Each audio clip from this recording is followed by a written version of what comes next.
Buffer action, the mechanism by which added hydrogen ion, here is by which added hydrogen ion or hydroxide ion are neutralized to keep the pH unchanged. तो इसको कहा जाता है buffer action. यानी इसमें जो hydrogen ion किसी acid की वजह से आएगा और हाइड्रोक्सल आयन जो किसी बेस की तरफ से आएगा, इनकी वजह से पीएच में चेंज आने का ख़तरा होगा, लेकिन वो चेंज ये बफ़र नहीं आने देगा। कैसे? बफ़र में जो रिज़र्व्ड बेस होगा, आगे देखते हैं कि which one is the reserve base. तो वो बेस जो है neutralize the hydrogen ion by an acid, यानी कोई एसिड उसमें हाइड्रोजन आयन प्रोड्यूस करेगा तो बफ़र में जो बेस है वो उस हाइड्रोजन आयन को कंट्रोल करेगा और उसमें पीएच में चेंज आने नहीं देगा। इसी तरह से अगर हम रिजर्व्ड एसिड उस बफ़र में मौजूद है तो वो न्यूट्रलाइज करेगा हाइड्रोक्साइड आयन को जो किसी बेस की जानिब से एडेड होंगे उस सॉल्यूशन में। तो रिजर्व्ड एसिड वो कंट्रोल करेगा बेस, एडेड बेस को, और रिजर्व्ड बेस वो कंट्रोल करेगा हाइड्रोजन आयन को। So let's come to an example और उसमें समझते हैं कि अब ये बफ़र एक्शन कैसे होगा। Acidic buffer action. Acidic buffer हम बनाते कैसे हैं कि इसमें एक वीक एसिड लेते हैं, जो ऑलरेडी मैंने दिया है कि कैसे वो बनाएंगे। तो वीक एसिड हमारे पास एसिटिक एसिड है, इसको पानी में डिज़ोल्व किया हुआ है और ये अब एसीटेट आयन बना चुका है, CH3COO नेगेटिव, और साथ में हाइड्रोजन आयन एक्वस मौजूद है। वीक एसिड के साथ उसका सॉल्ट किसी स्ट्रॉन्ग बेस से हम डालेंगे तो that is the sodium acetate CH3COONA, और ये भी आयोनाइज हो गया है और acetate ion that is this one and sodium ion इस सॉल्यूशन में अब मौजूद हैं। ये सारे एक ही सॉल्यूशन में मौजूद हैं। अब इसमें जो एसीटेट आयन है it is acting as conjugate base, यानी जो बेस है reserved base, so that is acetate ion. तो यहाँ पे मैं लिख देता हूँ कि CH3COO negative is the reserved base in the base of buffer. तो ये बफ़र का बेस है, और जो हाइड्रोजन आयन हमें दिखाई दे रहा है this is the hydrogen ion. Hydrogen ion is acid of the buffer, ठीक। Hydrogen ion is the acid, hydrogen ion acid है और एसीटेट आयन बेस है। तो इनके दरमियान एक इक्विलिब्रियम एस्टेब्लिश हो जाता है जिसकी वजह से पीएच जो है एक ख़ास लेवल पे रह जाएगा, वो चेंज नहीं होगा। अब अगर इस बफ़र में बाहर से कोई स्ट्रॉन्ग एसिड गिर जाए तो स्ट्रॉन्ग एसिड गिरने से ये होगा कि फॉर एग्ज़ाम्पल HCl यहाँ पे गिरा तो HCl आयोनाइज होगा into hydrogen ion and chloride ion. अब पहले से सॉल्यूशन में हाइड्रोजन आयन की एक ख़ास क्वांटिटी मौजूद थी जिसकी वजह से बफ़र का एक pH मौजूद था। अब जब हम सॉल्यूशन में हाइड्रोजन आयन कंसंट्रेशन चेंज करेंगे तो pH में भी फ़र्क आएगा। तो हाइड्रोजन आयन HCl की तरफ से अब सॉल्यूशन में डाले गए हैं तो इनकी वजह से pH में चेंज आने का कुछ ख़तरा मौजूद होगा। लेकिन अब हमने पढ़ा कि जो कॉन्जुगेट बेस होगा बफ़र में वो इसको कंट्रोल करेगा। तो कॉन्जुगेट बेस जो हमारे पास एसीटेट मौजूद था दैट इज़ एसीटेट आयन, ये एसिड की तरफ से added hydrogen ion, the yellow जो है ये वो हाइड्रोजन आयन है जो एसिड की तरफ से आया है।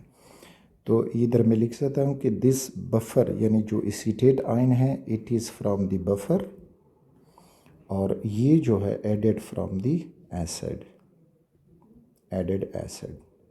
तो अब ये इस एक्स्ट्रा हाइड्रोजन आयन को अपने साथ न्यूट्रलाइज कर देगा और न्यूट्रलाइज होने से बन जाएगा एसिटिक एसिड CH3COO, और H जो है अब इसके साथ एसिड वाला। तो इस तरह से जो एक्स्ट्रा हाइड्रोजन आयन आए तो बेस बफ़र में जो रिजर्व्ड बेस था एसीटेट आयन उसने इसको न्यूट्रलाइज किया और pH में चेंज आने नहीं दिया। अब इसी सोल्यूशन में अगर हम डाल दें बेस, कोई बेस इसमें गिर जाए, दैट इज़ सोडियम हाइड्रोक्साइड, तो सोडियम हाइड्रोक्साइड आयोनाइज होकर सोडियम आयन बना देगा और साथ में हाइड्रोक्सल आयन बना देगा।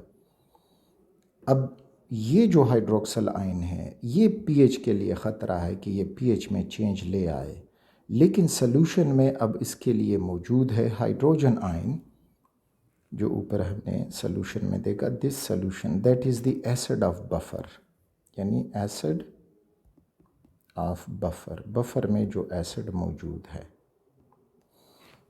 इसके साथ अब मिलेंगे हाइड्रोक्साइड आयन जो बेस की तरफ से आया। This is that hydroxyl ion from the added base added, तो ये इसको न्यूट्रलाइज कर देगा and we will get HOH, that is H2O, HOH, that is H2O, and H2O has no effect on the pH because it's neutral। तो इस hydroxide ion की वजह से जो चेंज आना था वो चेंज ख़त्म किया हाइड्रोजन आयन ने। यानी अब अगर हम ऊपर अपने डिस्कशन को देखें, यहाँ पे ये बफर सॉल्यूशन था। बफर सॉल्यूशन में अगर कोई बेस आया तो बेस जो है that is having the hydroxyl ion, तो हाइड्रोक्सल आयन को कंट्रोल किया इस हाइड्रोजन आयन ने जो सॉल्यूशन में ऑलरेडी मौजूद था। और अगर कोई हाइड्रोजन आयन आया फ्रॉम द एसिड, ये हुआ hydrogen ion from the acid, तो इसको कंट्रोल किया बेस ने, जो कॉन्जुगेट बेस वहाँ पे मौजूद था। तो अब ये दोनों जो थे हाइड्रोक्साइड आयन और hydrogen ion, they were a threat to change the pH, so that threat was neutralized by the reserved acid of the buffer and reserved base of the buffer respectively. This was acidic buffer action। अब एक basic buffer action वो देखते हैं कि basic buffer action कैसे होगा। Basic buffer action, तो first of all basic buffer कैसे बनता है। बेसिक बफर बनाने के लिए हमने एक वीक बेस का इंतखाब करना होगा, तो वो हम लेते हैं एमोनियम हाइड्रोक्साइड, और ये जब सॉल्यूशन इसका बनेगा तो ये एमोनियम आयन बना देगा। This is the ammonium ion having the hydroxide ion. Next इसमें इसी बेस का, वीक बेस का साल्ट किसी स्ट्रॉन्ग एसिड के साथ, तो स्ट्रॉन्ग एसिड के साथ इसका पॉपुलर साल्ट जो है that is ammonium chloride NH4Cl, ये भी इसी सोल्यूशन में डालेंगे। So we will get ammonium ion as well as the chloride ion, और इनमें एक इक्विलिब्रियम एस्टेब्लिश हो जाएगा। उस इक्विलिब्रियम में जो OH मौजूद है उसके मुताबिक इस बफर का एक ख़ास pH होगा। अब इस बफर में कौन जो है किसको कंट्रोल करेगा, तो इसका कंट्रोल हमें कुछ यूँ मिलेगा। इस बफर में अब जो एमोनियम आयन है, it is acting as the reserve acid of the buffer, और दूसरी तरफ जो हाइड्रोक्साइड आयन यहाँ पे मौजूद है, it is acting as the reserved base of the buffer। दोनों का काम क्या होगा, एमोनियम आयन क्या करेगा, neutralize the added base, neutralize the added base, क्योंकि ख़ुद एसिड है तो जो बेस बाहर से आएगा उसको ये न्यूट्रलाइज करेगा, और जो हाइड्रोक्साइड आयन है तो ये न्यूट्रलाइज द एडेड एसिड, जो एसिड गिरेगा उसको न्यूट्रलाइज करेगा। यानी एसिड की तरफ से हाइड्रोजन आयन आएगा तो वो हाइड्रोजन आयन pH में फ़र्क लाएगा, लेकिन ये हाइड्रोक्सल आयन उसको pH में फ़र्क लाने नहीं देगा, और जो बेस होगा उसकी तरफ से हाइड्रोक्साइड आयन आएगा जो pH में फ़र्क लाएगा, लेकिन ये एमोनियम आयन उसको फ़र्क आने नहीं देगा। तो फॉर एग्ज़ाम्पल इसमें अब अगर इसी बफर में बाहर से कोई एसिड गिर जाए, फॉर एग्ज़ाम्पल एक स्ट्रॉन्ग एसिड HCl लेते हैं, तो ये आयोनाइज होके हाइड्रोजन आयन देगा और साथ में क्लोराइड आयन। अब बफ़र में जो बेस मौजूद है दैट इज़ हाइड्रोक्साइड आयन, तो ये हुआ हाइड्रोक्साइड आयन जो बफ़र में मौजूद है और बाहर से आ गया है hydrogen ion from the added acid, तो ये उसको न्यूट्रलाइज कर जाएगा और इस तरह से H2O वाटर बन जाएगा।